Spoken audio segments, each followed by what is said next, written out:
اور آپ آج اس سے سوچئے کہ قندھار کی اہمیت کتنی تھی کہ اس 22 ارب روپے میں سے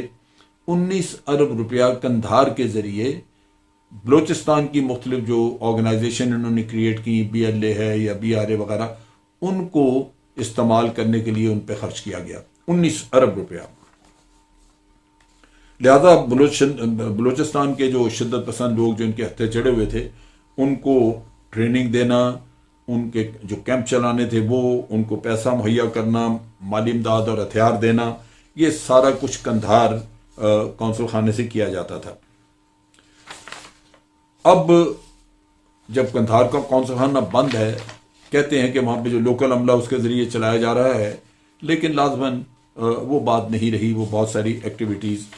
یہاں پہ کم ہو گئیں، لیکن اس کا مقصد موجود ہے۔ آج بھی سی پیک بن رہا ہے۔ سی پیک کو خراب کرنے کے لیے بلوچستان کو ڈیسٹیبلائز کرنا ضروری تھا ان کے لیے، اور بلوچستان کو ڈیسٹیبلائز کرنے کے لیے قندھار کا کونسل خانہ جاری رکھنا ضروری تھا۔ بھارت کا وزارت خارجہ نے بھی اس پہ بیان دی۔ اس نے کہا جی کہ وہ میڈیا میں جو ریومرز چل رہی ہیں اس کو ختم کرنے کے لیے ہم یہ بتا رہے ہیں کہ ہم نے قندھار میں لڑائی کی وجہ سے، کیونکہ قندھار کے اوپر طالبان حملے کر رہے ہیں، لڑائی کی شدت بڑھ گئی ہے اور ہو سکتا ہے کہ یہاں پہ حالات زیادہ بگڑ جائیں، اس لیے ہم نے اپنے لوگوں کی جان بخشی کے لیے ان کا انخلاء کر لیا۔ اب یہ جو جس انخلاء کی یہ بات کرتے ہیں، وہ اگر تو را کے نقطہ نگاہ سے دیکھا جائے تو بڑی حد تک اس کا ستیہ ناش ہو گیا۔ اسی طرح ہرات جو ہے وہ لنکیج تھا ایران کے تھرو چابہار سے، اور چابہار بھارت کے پاس ہے، سو یہاں پہ سیکورٹی کے ایشوز اور جو موومنٹ تھی وہ آپ کو یاد ہوگا کہ کلبھوشن ہم نے اسی رستے میں پکڑا تھا۔ تو یہ وہ چیزیں ہیں جو کہ افغانستان کے ساتھ یہ کنیکٹ کر کے انہوں نے رکھا ہوا تھا اپنا ٹیرر نیٹ ورک ایران کے تھرو، اور وہ ہرات بھی ان کو بند کرنا پڑا کیونکہ وہاں بھی ان کے پکڑے جانے کے چانسز تھے۔ بھارت کی بدنیتی کا آپ اس سے اندازہ کر لیں کہ آج بھی، یعنی نکلتے بھی ان لوگوں نے 1 لاکھ کے قریب ماڈرن ہتھیار یہ افغان گورنمنٹ کو پکڑائے ہیں، جو کہ بانٹے جائیں گے، تقسیم کیا جائیں گے مختلف ملیشیاز میں۔ ناردرن الائنس والے ملیشیا تیار کر رہے ہیں، اور اسی طرح اسماعیل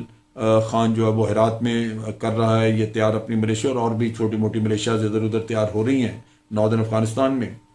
تاجک اس پہ کچھ لوگوں کو ملا کے، تو ان کو یہ ہتھیار دیے جائیں گے۔ اب یہ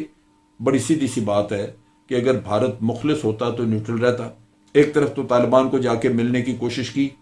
ان کو دوحہ میں جا کے تو ان کو راضی کرنے کی کوشش کی۔ جب انہوں نے ان کو شک و شبہ کی نظر سے دیکھا تو یہ ہتھیار بانٹ رہے ہیں جس سے خون خرابہ ہوگا اور افغانستان میں خانہ جنگی ہوگی، اور خانہ جنگی اسی طرح کے طالبان کے خلاف مختلف ملیشیاز کھڑی کر کے لڑائی جائیں گی۔ طالبان 20 سال کی لڑائی کے بعد بڑے بیٹل ہارڈنڈ ہیں، پہلے سے کہیں زیادہ بہتر فائٹرز ہیں، تیار ہیں۔ یہ ممکن نہیں لگتا کہ یہ ملیشیا جو یوں اجلت میں تیار کی جائیں گی وہ طالبان کو ختم کر لیں گی، یہ تو نہیں ہوگا، لیکن فساد لازماً بڑھے گا، اور خانہ جنگی کی وجہ سے نقصان بھی ہوگا، ریفیوجیز کا نکلنا بھی بنے گا، اور اسی کی آڑ میں پھر دہشت گردی بھی بڑھے گی۔ سو یہ بھارت نے ایک جو افغانستان کے لیے جو جاتے جاتے ان کے کفن میں جو کیل ٹھونکا وہ یہ ہے کہ خانہ جنگی کا انتظام کر کے گئے وہاں سے۔ بھارت کا کہنا ہے کہ ان کو خدشہ تھا کہ کونسل خانہ اگر بند نہ کیا اور اسی اثناء میں قندھار پہ طالبان کا قبضہ ہو گیا تو پھر پتہ نہیں ان کے اوپر قیامت ٹوٹ پڑے گی۔ وہ قیامت پتہ نہیں ٹوٹتی ہے یا نہیں، لیکن جو ان کا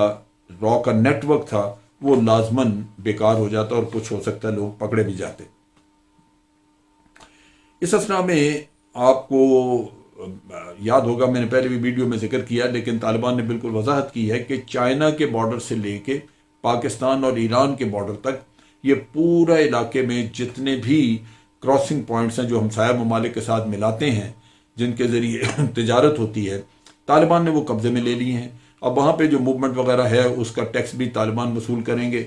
اور اس کے علاوہ باہر سے مدد بھی افغان حکومت کو، اشرف غنی کو پہنچانا ممکن نہیں ہوگا، اور یہ انہوں نے سب سے پہلے کیا تاکہ یہاں سے لوگ نکل نہ سکیں۔ اب افغان حکومت کا کہنا ہے کہ انہوں نے یہ رستے ہر حالت میں چھڑوانے ہیں طالبان سے، لہٰذا انہوں نے ان کراسنگ پوائنٹس کو طالبان سے واپس لینے کے لیے اپنی افواج روانہ کی ہیں۔ وہ روانہ کی ہیں تو کہاں پہنچی ہیں، کہاں گئی ہیں، ان کا کوئی پتہ نہیں، لیکن کہتے ہیں کہ روانہ کر دی ہیں۔ اشرف غنی نے اسی میں بڑے بھولے انداز میں طالبان سے سوال بھی کیا، تقریر کی ہفتے والے دن انہوں نے، اور انہوں نے کہا کہ نیٹو بھی چلا گیا، امریکہ بھی چلا گیا، میاں کیوں لڑتے ہو تم؟ بل لڑتے تو تیرے لیے ہیں کہ بھائی آپ بیٹھے ہیں وہاں پہ، آپ نہ معاہدہ کر رہے ہیں نہ معاملات۔ شروع سے بدنیتی اشرف غنی کی رہی کہ وہ اپنی صدارت بچانا چاہتا تھا، اور خون خرابے کا سارا ذمہ دار وہ شخص ہے، بجائے اس کے کہ طالبان کو وہ ذمہ دار ٹھہرائے۔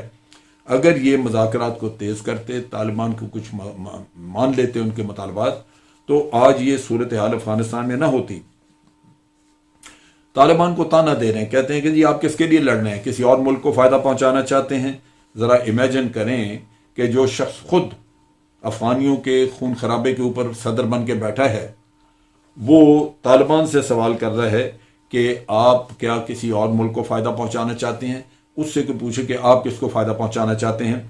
اسی اسنا میں بھارت بھی بھاگ دوڑ کر رہا ہے، اور آپ نے دیکھا پچھلے دنوں جے شنکر ایران بھی گئے، پھر سوویت یونین بھی، رشیا بھی گئے۔ ایران اور رشیا میں دونوں جگہ جا کے انہوں نے ایک ہی رونا رویا کہ جناب یہ طالبان جو ہیں یہ آگے بڑھ رہے ہیں تو ان کا کچھ کیا جائے۔ تو یہ وہ چیز ہے جس کے لیے اب یہ مارے پھر رہے تھے بھارت کے وزیر خارجہ بھی۔ مگر مسئلہ یہ ہے